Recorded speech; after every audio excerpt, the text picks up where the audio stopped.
प्रयागराज के मदरसे की खबर के बाद उन 24 मस्जिदों की खबर भी जिन पर अब ब्रिटेन में बड़ी कार्रवाई शुरू हो चुकी है, क्योंकि इन सभी मस्जिदों पर हेट स्पीच करने का आरोप है। ब्रिटेन की डेमोग्राफी किस तरह से बदल रही है, इसकी खबर हम कई बार सत्ता में अपने न्यूज मित्रों को दिखा चुके हैं।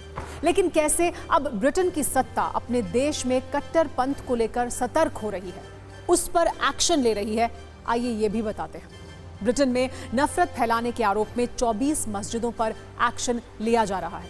ये 24 मस्जिदें लंदन, बर्मिंघम, लिवरपूल और मैनचेस्टर में मौजूद हैं। जिन मस्जिदों पर नफरत फैलाने का आरोप है, उसे पाकिस्तानी मूल के लोग चलाते हैं। दावा है कि इन सभी मस्जिदों से गैर मुसलमानों के खिलाफ नफरती फतवे जारी किए गए और अब अगर ये आरोप सही पाए गए तो दोषियों को 14 साल तक की जेल भी हो सकती है।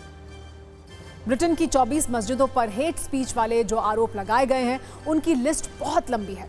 वो भी आइए आपको बताते हैं। जैसे गैर हिंदुओं के खिलाफ मस्जिदों से नफरती तकरीरें हुई, हमास और उसके सदस्यों के समर्थन में भी हेट स्पीच देने के आरोप हैं। दावा है 7 अक्टूबर के बाद यहूदियों के खिलाफ भी नफरत फैलाने का खेल शुरू हुआ और जिन मौलवी और धर्म प्रचारकों को बुलाया गया, उन्होंने मस्जिदों से जहरीली तकरीरें की। उपदेश के नाम पर नफरत और हिंसा फैलाने वाले भाषण यहां से दिए गए। लेकिन कई यहूदी कार्यकर्ताओं ने ब्रिटेन की मस्जिदों में दिए गए हेट स्पीच का एक डोजियर तैयार किया और पुलिस को सौंप दिया।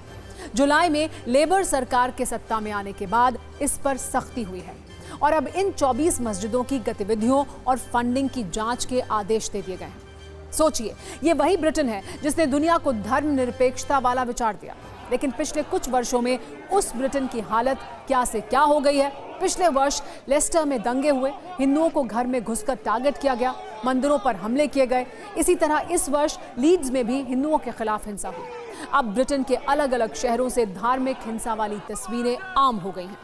शायद इस अलार्म को अब ब्रिटेन की सत्ता भी महसूस कर रही है।